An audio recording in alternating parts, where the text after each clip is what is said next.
শ্যামবাজার বাগনানের বাস ধরে চললাম বাগনান স্টেশনে। ওখান থেকে যাব বেনাপুর। আমি বাড়ি থেকে হাওড়া স্টেশন যেতে পারতাম, ওখান থেকে বাগনান স্টেশন ধরে আমি বেনাপুর যেতে পারতাম, কিন্তু না গিয়ে আমি বাড়ির সামনে থেকেই শ্যামবাজার বাগনানের বাস ধরলাম।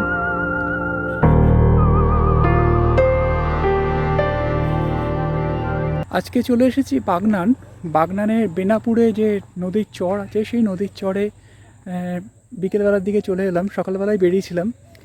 শীত এখন কলকাতায় পড়েছে এবং এখানেও ভালো ঠান্ডা রয়েছে। তা তোমরা যারা এই শীতে কিছুটা সময় কাটাতে চাও তারা এই বেনাপুরে চলে আসতে পারো। খুব ভালো একটা সুন্দর জায়গা, যদিও আমি প্রথমবার এলাম। আর এটা অনেকেই মিনি দীঘা বলে জানে, যদিও দীঘার সঙ্গে এর অনেক পার্থক্য রয়েছে, কিন্তু এটা এরকম একটা নিরিবিলি জায়গা তোমরা উইকেন্ডে বা চলে আসতে পারো যে কোনো ছুটির দিনে। দেখতে থাকো ভিডিওটা পুরোটা। ভালো লাগলে লাইক করবে, শেয়ার করবে, আর চ্যানেলে নতুন হলে অবশ্যই সাবস্ক্রাইব করে দেবে। যারা বেনাপুরের এই জায়গাটিকে মিনি দীঘার সঙ্গে তুলনা করে, সত্যি আমি তাদের সঙ্গে একমত নই। কারণ মিনি দীঘা এটাকে কোনোভাবেই বলা চলে না। এতটাই নির্জন, এতটাই নিরালা, খুব নিরিবিলি একটা জায়গা, খুব শান্ত। কিছু পাখির ডাক শোনা যাচ্ছে। আর আমি এগিয়ে যাচ্ছি দেখো নদীর ধারে।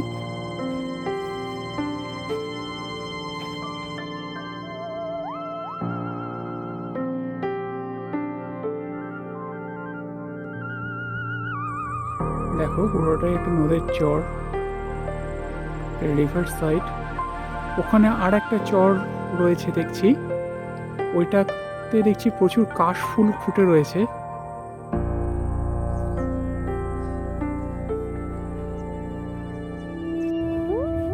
দেখো ওর ছবি তুলছি বলে লজ্জায় পালাচ্ছে, যদিও এর কোনো লজ্জা ভয় নেই, এ খেতেই ব্যস্ত। এই দেখো এখানে একটা চর রয়েছে, এখানে প্রচুর কাশফুল ফুটে রয়েছে।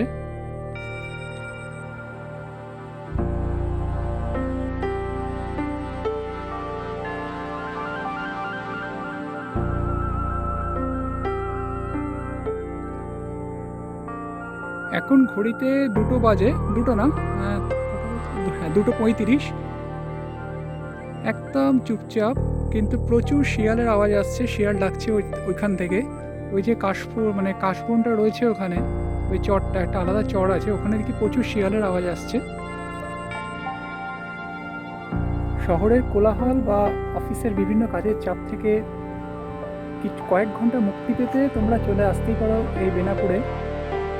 এক অসাধারণ একটা জায়গা। বন্ধুদের সঙ্গে হোক বা লাভারকে নিয়ে, একান্ত প্রিয়জনকে নিয়ে এখানে কয়েক ঘন্টা তোমরা সময় কাটিয়ে যেতেই পারো। খুবই শান্ত পরিবেশ। দোকান তোমরা বাইরে থেকে খাবার নিয়ে আসতে পারো, কারণ এখানে খাবারের দোকান খুব কম রয়েছে। কয়েকটা ভ্যানে করে কয়েকজন বিক্রি করছে ঠিকই, আর একটা দুটো দোকান দেখতে পাচ্ছি, সেখানে সব কিছু পাওয়া যায় বলে তো মনে হয় না। খুব চা সিগারেট বা বিস্কিট এরকম কিছু হয়তো পাওয়া যাবে। এছাড়া কিছু ছোটোখাটো ভ্যানে করে দোকান নিয়ে রয়েছে। দেখো পাড়গুলো কীরকম ভেঙেছে, এখানে ভাঙন শুরু হয়ে গেছে।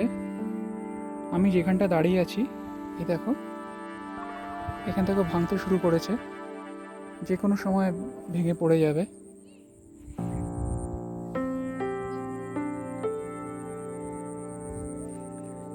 সামনের দিকে এগিয়ে যাই।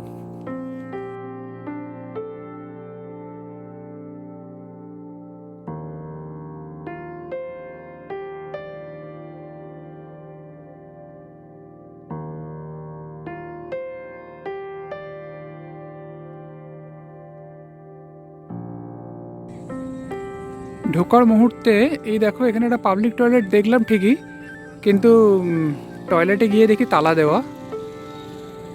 সবাই পাশে একটা নর্দমা আছে, ওখানেই দেখি সব বাথরুম করছে। আমি জানি না এটা পিকনিকের সময় এটাকে খুলে দেওয়া হয় কি না, তবে এটা পিকনিক করার পক্ষে খুব সুন্দর একটা জায়গা। কিন্তু টয়লেটটাকে তালা দেওয়া এটাই সমস্যা।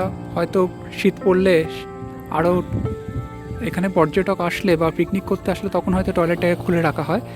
একটাই টয়লেট আপাতত চোখে পড়ছে। ওই যে চরটা দেখতে পাচ্ছ যেখানে কাশবন ভর্তি, আমার তো ওখানে যেতে খুব ইচ্ছা করছে, কিন্তু যেহেতু আমি একা এসেছি ঠিক সাহস পাচ্ছি না। ওপারটা মেদিনীপুর।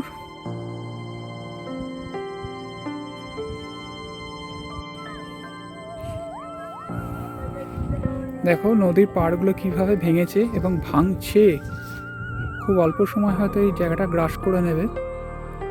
এক্ষুনি সরকারের উচিত কোনোভাবে এটাকে ব্যবস্থা নেওয়া। দেখতেই পাচ্ছ তোমরা।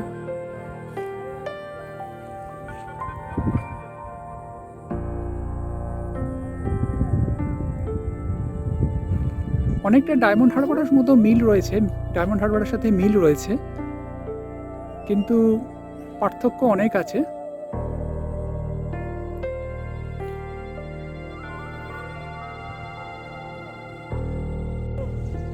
এখানে দেখার মতো কিছুই নেই, শুধু সময় কাটানো।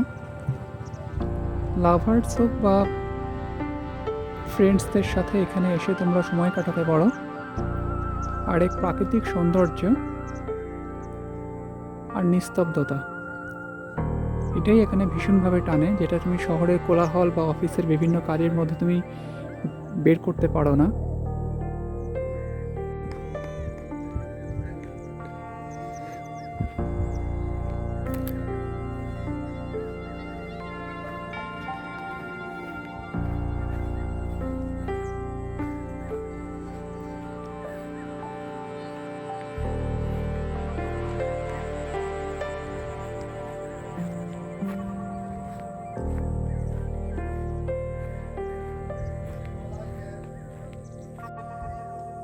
চরের এই জায়গাটা আমার খুব ভালো লেগেছে, আর বারবার চোখ চলে যাচ্ছে ওইদিকে যে একটা চর রয়েছে যেখানে কাশবন রয়েছে, খালি ওখানে ছুটে যেতে ইচ্ছা করছে, কিন্তু যাওয়ার কোনো রাস্তা দেখতে পাচ্ছি না, আর ঠিক সাহসে কুলাতে পারছি না।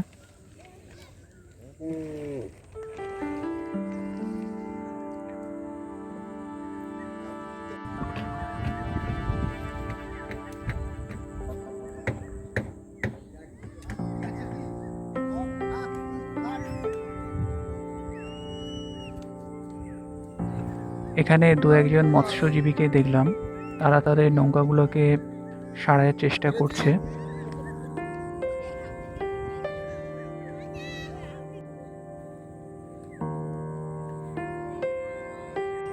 এই বেনাপুর বিচটা ডায়মন্ড হারবারের সঙ্গে হালকা মিল থাকলেও আমি তো বেশি মিল পেলাম ব্যারাকপুরের গোলাঘাটে অঞ্চলে, বা ব্যারাকপুরে যে রিভার সাইড আছে। দেখো ওইদিকে যে চরগুলো রয়েছে আমাকে ভীষণ টানছে। এখানে একটু নদীর জল ঢুকে আছে, এই রূপনারায়ণ নদ, কিন্তু ওখানে আমি যেতে সাহস পাচ্ছি না। পুরো একা এসেছি তো, পুরো ওখানে কেউ নেই ওখানে, পুরো নিস্তব্ধ। আর এই রূপনারায়ণ নদের একদম সামনে দেখতে পাচ্ছ তোমরা একটা চর আর একটা পড়েছে।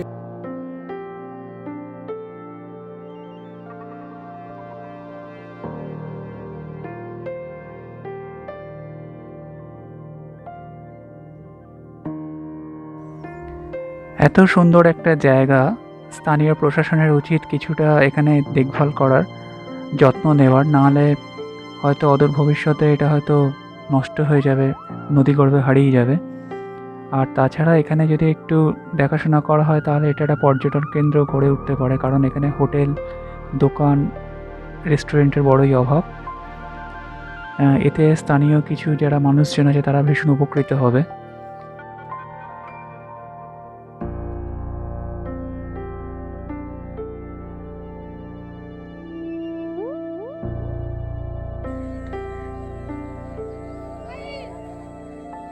ভীষণভাবে ভাঙন শুরু হয়েছে দেখো।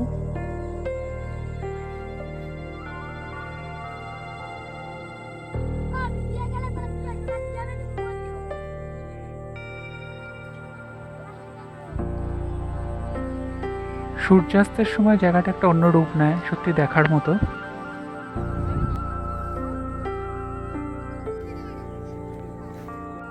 ফ্রেন্ডস, যদি ভিডিওটা ভালো লেগে থাকে তাহলে লাইক করে দেবে, শেয়ার করে দেবে, আর চ্যানেলে নতুন হলে অবশ্যই সাবস্ক্রাইব করে দেবে। আবার কবে ভিডিও আনবো আমি ঠিক বলতে পারছি না, তবে আমি তো আজকে উইকেন্ডে আসিনি, এমনি চলে এলাম, ফ্রি ছিলাম বলে। তাই এখানে লাভার্সের সংখ্যাটা খুব কম দেখছি। কিছু বাইকার্স রয়েছে, তারা ফ্রেন্ডস নিয়ে এসছে এখানে। আর কিছু এখন ঘুরিতে এখন 4টে বাজে চললো। কিছু নতুন নতুন দোকান এখানে স্টল দিচ্ছে আর কি দেখছি। আবার হয়তো ওরা উঠেও চলে যাবে।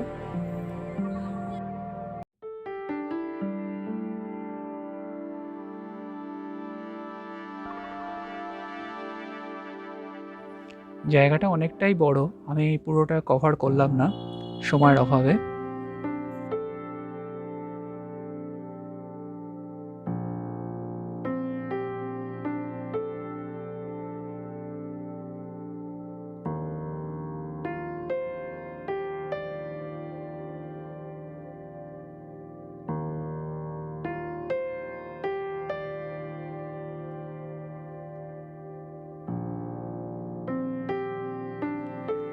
এই চ্যানেলে আমার শেষ ভিডিও ছিল কালী পুজোর বিসর্জনের। তারপর ভেবেছিলাম হয়তো আমি আর ভিডিও দিতে পারবো না, বেশ কিছু সমস্যার মধ্যে ছিলাম। আমি আবার ফিরে এলাম আমার এই নতুন একটা ভিডিও নিয়ে। অনেকেই ভেবে নিয়েছিল হয়তো সেটাই আমার শেষ ভিডিও এই চ্যানেলে। যাই হোক, ফিরে এসে ভালো লাগছে। টাটা। সন্ধে হয়ে আসছে, তাই এবার চললাম বাগনান স্টেশনের দিকে। ওখান থেকে হাওড়া ট্রেনে ধরে হাওড়া স্টেশন, তারপর ওখান থেকে বাড়ি চলে যাব। যদি বেঁচে থাকি পরে আবার ভিডিও নিয়ে আসবো। আপনারা ভালো থাকবেন, সঙ্গে থাকবেন। ধন্যবাদ।